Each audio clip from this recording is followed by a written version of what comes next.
Hello, I need you to listen to what I have to say very carefully in this video. I've received a copyright strike against the video you can see playing, so the purpose of this upload is very different. I need to prove to the legal team who protect LEGO's copyright that my Ninjago review is totally produced by me, and it has absolutely no content derived from LEGO films, LEGO commercials, LEGO website, or other associated LEGO web forums and websites. In this upload, you'll see the 2-minute review, then the 10 minutes of raw video footage I shot to create this review, so I can establish that all the content in the video was produced by me and is not derived from anywhere else.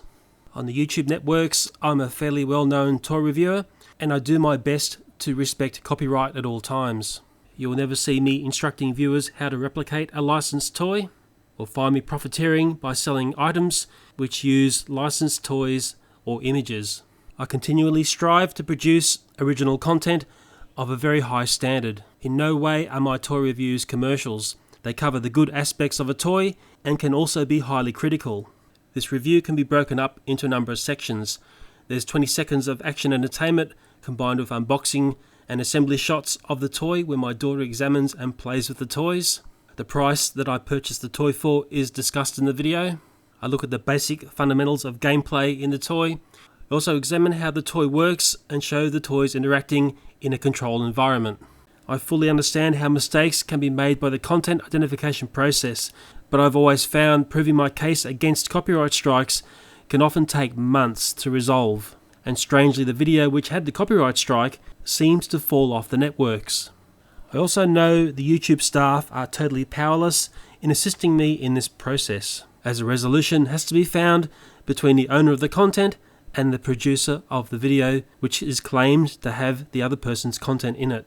My biggest fear right now is the content identification process may pick off my other LEGO reviews and basically disable my channel and close it.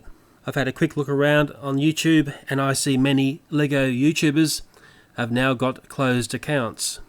Mind you, from what I can see, the videos that these YouTubers were uploading was content which is owned by LEGO. The YouTuber who got me started doing LEGO reviews is a person called Beanmeister22. He's been a LEGO collector and LEGO fan for a very long time. Both of us know a number of other LEGO YouTubers, and we're always astonished with how much copyright material ends up on some of these other partner channels. It seems like having ripped first pictures of a new set is far too much temptation for many YouTubers. But I think I should give a warning to any LEGO YouTuber who is still watching this video. The Content ID tool is insidious. It continually searches for content linked to owners.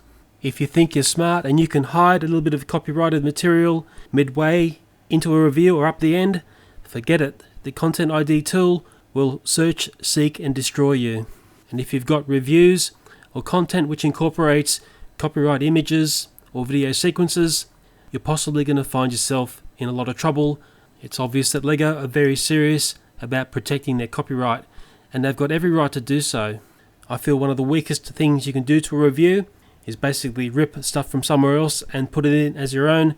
One of the strongest things you can do for a review is create your own content and make it different to what everybody else is seeing. Well, I dare say we've had enough of the heavy talk from me, and we'll get on to something a little bit more entertaining and light-hearted, and I'll tell you the story behind why I made this video and how it came about. And what's very interesting about it is it was the litmus test to the way I did a number of reviews from this point on. And as it was just a test, I didn't spend much time producing the video. There's 10 minutes of video, and I think I was down in my garage for maybe half an hour mucking around with my daughter.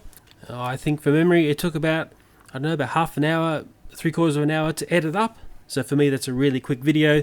Some of my LEGO reviews have taken a couple of weeks to produce, especially that damn LEGO City rocket. That took a long time to make. Anyway, let me crawl back to talking about this review. And it was a very simple concept to pull this video off. It only incorporated a few small toys, and I thought, oh, this will be easy. And what's really funny is I've actually come back to this format to cover the LEGO Friends reviews, and I'm trying to help LEGO out there because I can see there's a lot of controversy surrounding the LEGO Friends sets. I looked at what people were doing with the LEGO Friends reviews, and I thought I can easily knock over a whole bunch of other people by looking at these toys a little bit differently. And going back to what you see in this very first Ninjago review. Whenever I'm doing a review, there are a couple of fundamental things that I like to incorporate.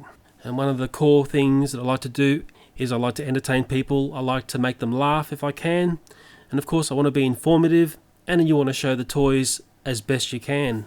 And really, by me showing you all this raw footage and me doing all this talking, I'm giving you some massive tips into producing really good toy reviews or reviews for YouTube.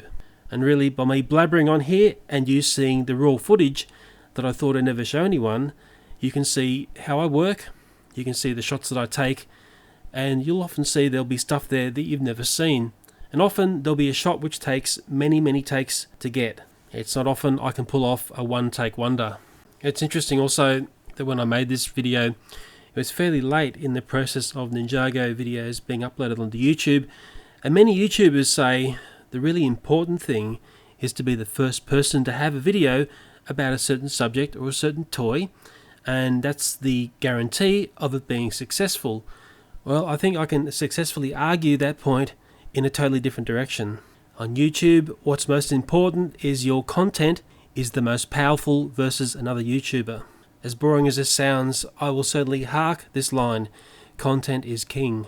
You'll hear YouTube speak of this, you'll hear people like Rupert Murdoch speak of this as well. In fact, you'll hear anybody who's associated with media say content is king. Even though this toy review was pulled down from YouTube via a copyright strike, it was massively popular, and it gained its popularity very fast, even though it was uploaded very late in the sequence of Ninjago videos being uploaded onto YouTube. So next time when you're rush producing a video so you're the first YouTuber to have this subject up online, maybe you're better off analysing what you're up to, drink a coffee or so, and take your time and produce something very special. Because I can absolutely guarantee to you that's going to outpower anything that's just thrown up for the sake of being first. There's also other arguments, and people say, oh, only really short videos work on YouTube and anything which exceeds 2 to 3 minutes won't succeed. Well, again, I can argue that point and prove it wrong. I see far too many Lego YouTubers wasting lots of time on analysing tiny sets. One thing on YouTube is you have to respect the viewer's time. If you're not respecting their time, they're never ever going to respect you. You have to carefully judge the length of your video in relation to what you're actually showing. You have to always remember that attention spans on YouTube can be extremely short, so you have to keep your videos interesting all the way through, right up to the last frame. The other really important and interesting aspect to reviews on YouTube is you may be able to shoot the most beautiful video of a product, but unless it's supported with some pretty special audio or information, well, it's not going to work. For me, what I do is if I'm looking at something that I'm not quite sure about, sure, you can go on to Google and you can read about it. You may be able to watch a couple of other YouTubers and glean some stuff about the thing you're reviewing. But quite often what works best is if you have your own opinion put up. And that's where a lot of people really miss out. Far too often when I watch other YouTubers doing Lego reviews, they are literally just cloning each other in what they say and what they show. The YouTubers who become very successful are able to put their own opinions across about the things that they're showing. And if you really want to throw yourself into the deep end, you do a comparison between two similar toys which are from different companies. Because as I've found on YouTube, doing these types of comparisons are always very popular. The downside of these styles of reviews is they can be very complex to produce. So you've always got to analyze how much time will you spend making a video in relationship to any returns that you're expecting via YouTube. There's no use producing a video which takes months to produce and in the end on YouTube only gathers a couple of hundred views. But then again, there's no point in throwing up a pointless vlog which is just like everybody else's, where if you put a little bit of extra effort in, you're going to get more views and you're going to get far more return. Getting your head around how much time to spend looking at a product to get a return is possibly one of the most difficult things to understand about YouTube. Another trap when producing videos for YouTube is you have to learn how to make a good short video before you attempt to make a good long video.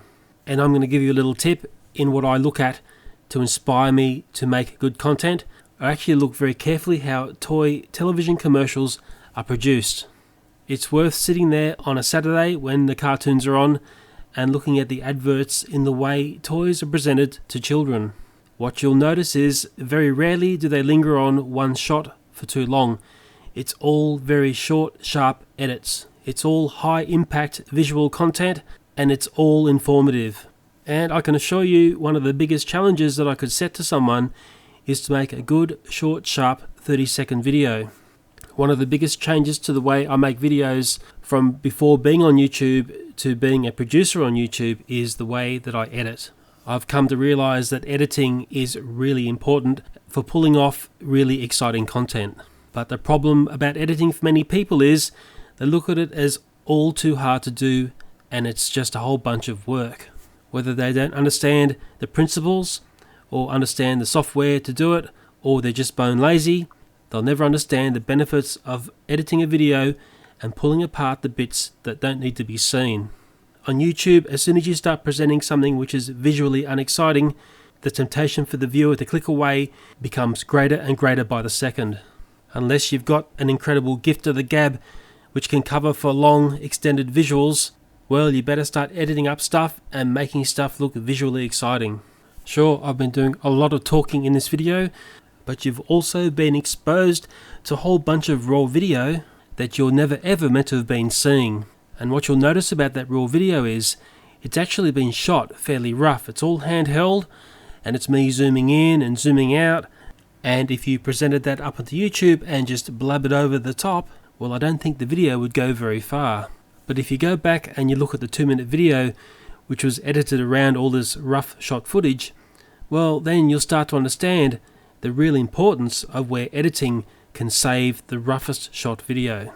I think during film history there have been many films which have been saved by some very, very clever editing. And I wouldn't class myself as a good editor. I've never been formally trained in that field, but I have spoken to people who do it as a profession. And strangely enough, they are all very secretive about their ways that they use their tools. I class myself as fairly lucky. I've been making videos for a number of years now, well before YouTube was about, and I'd have no trouble visualizing what a video should look like before I start shooting it. So all the time when I'm videoing my toy reviews, I'm always thinking as if I'm an editor as well. And I'm thinking, do I need to do another shot here or another shot there so I can make a sensible jump between two shots? And maybe what I'll class as good editing is the editing that you don't even notice that's there. Well, this video has given away a lot of the keys to the kingdom of YouTube. But again, let's be reminded for the reason why I have uploaded it.